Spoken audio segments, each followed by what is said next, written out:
Welcome to this, my latest video in the series Rishi, Devra, the Fantasy and the Facts. In this video, we're going to have a look at a statement made by John Mark Young, who was a friend of Rebecca West and was working for Devra Patton West in 2007 at the same time that Rebecca West was working for Miss West. As a reminder, in April 2006, Rebecca West's friend, Dr. Cole, was viciously assaulted by Devra Patton West as part of a campaign of violence designed with the objective of intimidating Dr. Cole into handing over her entire net worth, estimated at $1.3 million, which eventually happened. Rebecca West was a witness to the assault, and although obviously Dr. Cole left Miss West's employ in 2006, Rebecca remained behind and was the subject of a campaign of intimidation designed to force her into withdrawing her support for Dr. Cole.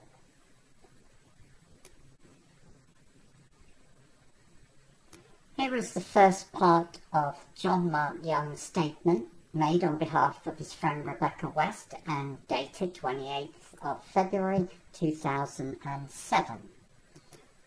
As with previous videos, I'll be going through the slides at a pace, so if you want to look at the detail, I suggest you pause the video, take in the detail, and then commence looking at the video. Here, at the beginning of John Mark Young's statement, he goes into the fact that the work that the employees, including him, were forced to do commenced every day and continued across the weekends and often until late at night.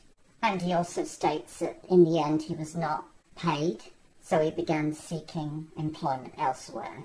This is the kind of behaviour that is meted out to all employees. This behaviour is done on purpose.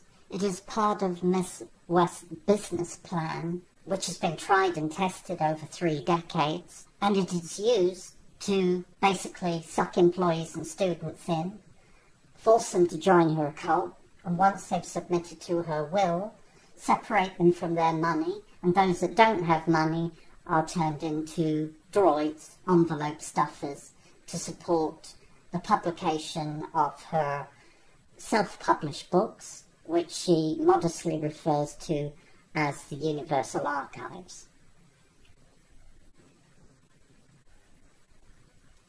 Here John Mark Young refers to Devra West's personality as volatile, demanding, a perfectionist, dictatorial, micromanager, mind control, tactics of interrogation and coercion, as well as subtle tactics using influence, hypnosis, and presumption.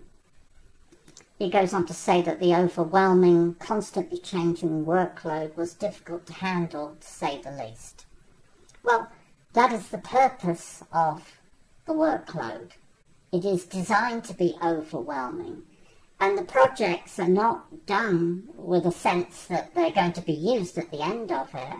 They're just a vehicle to break the will of employees, which can be quickly achieved if you keep someone tired, keep them working hard for long, long hours without rest, and basically overwhelm them emotionally and physically, tire them out, and then break them. And that is the whole purpose of this overwhelming workload. Of course, Miss West doesn't see herself as doing anything wrong. She's a classic psychopath.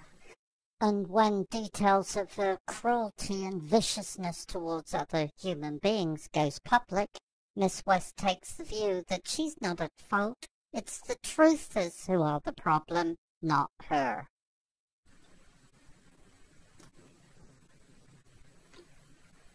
In this slide, John Mark Young refers to a conversation he had with Dr. Cole one day, where Dr. Cole even defended Miss West's treatment of her as therapy.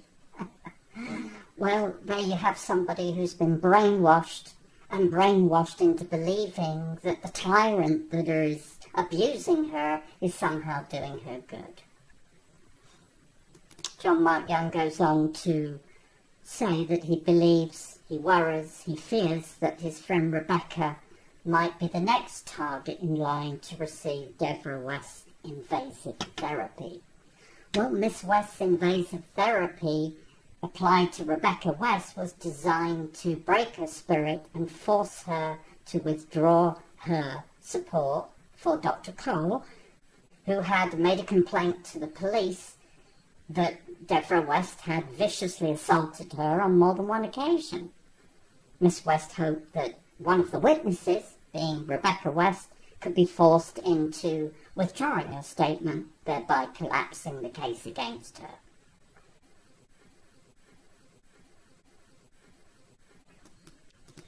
So we have a mentally disturbed psychopath who spends a fortune on photos, stage-managed photos of her dressed like a Greek goddess, all for the purposes of attracting cash donations based on her totally false life story and the good causes she says she espouses, or by attracting wealthy individuals, spiritual seekers to her meet-up meditation groups so that she can apply the very same tactics to them that she's applying to Rebecca West and had applied to Dr. Cole.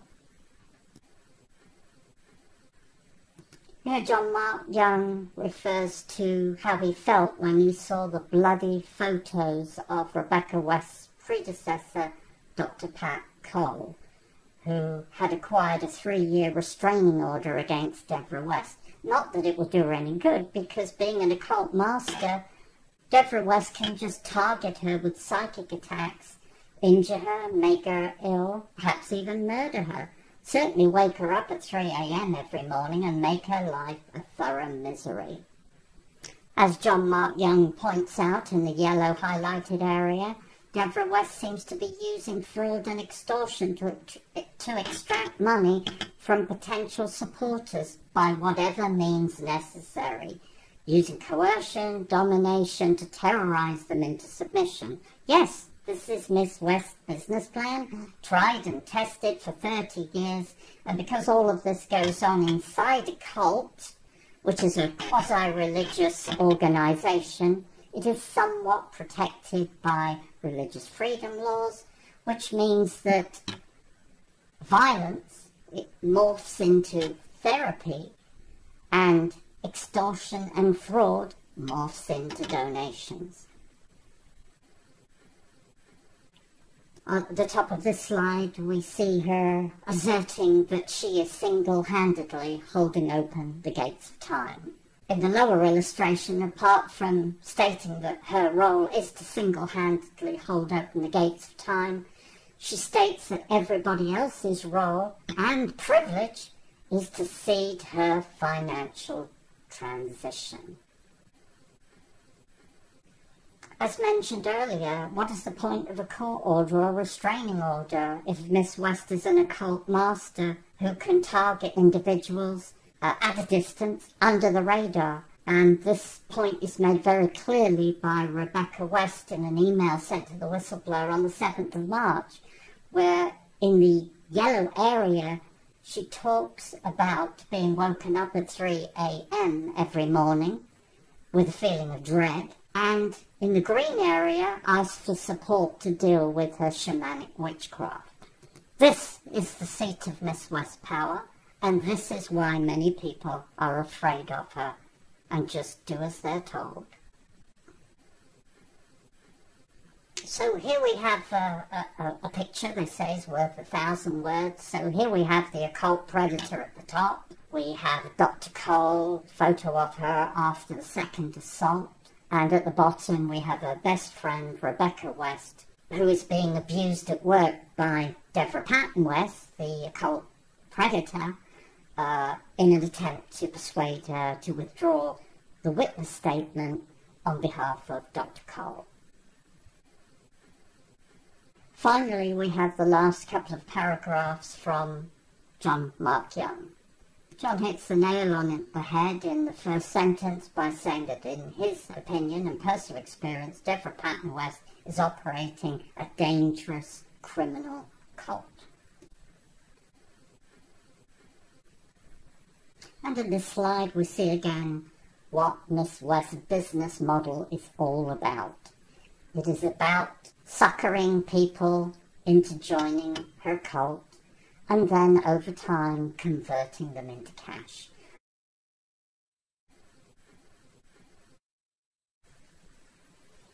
And to make it very clear that this woman is mentally disturbed, here is the protocol that is required when interacting with Soraya Ma, as she was known in 2007.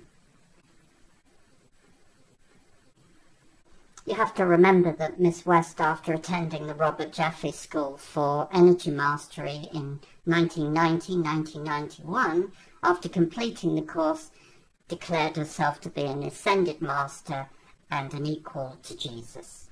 Unlike Jesus, Devra Patton West, in her various disguises, Devra G, Soraya Ma, and lately Rishi Devra, has been terrorizing everybody she meets ever since. And here is what should happen to Miss West, if only the police could get a conviction. But what can you do with somebody who uses a weapon that is not even recognized by legal statute as a weapon, and who is surrounded by the senior members of her cult, who, when called to do so, lie on her behalf and provide false witness statements about the circumstances around violent assaults, theft, extortion, fraud, and so on. And here are the senior members of Miss West's cult surrounding her, all ecstatic to have escaped Montana in 2012 without jail sentences, and all looking very pleased with themselves as they've just set up the new version of Miss West's guru cult extortion business in Cave Creek, Arizona, which is called the Golden Flame Foundation. The website's called the Omni Awakening.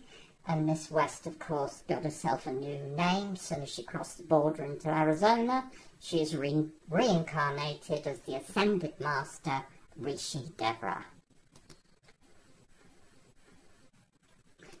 And here is the current senior liar for hire, Jeffrey Reynolds, who, upon learning that Miss West had to leave Montana because of the bad press, the multiple appearances in court for fraud-related lawsuits, 2 arrest warrants, and a conviction for assault, said, no problem, let's go down and set up a new cult, a new business in my old hometown of Cave Creek, Arizona. Of course, after lying to the press, and after money laundering, several $100,000 stolen from Dr. Cole, after being complicit in a murder plot to kill the whistleblower, after fronting a lawsuit for Miss West to shut the whistleblower down so that he could not share what he'd learned with the public in Arizona or anywhere else, then inviting a dangerous, murderous cult to your own hometown to prey on your ex-business associates and neighbors is no big deal.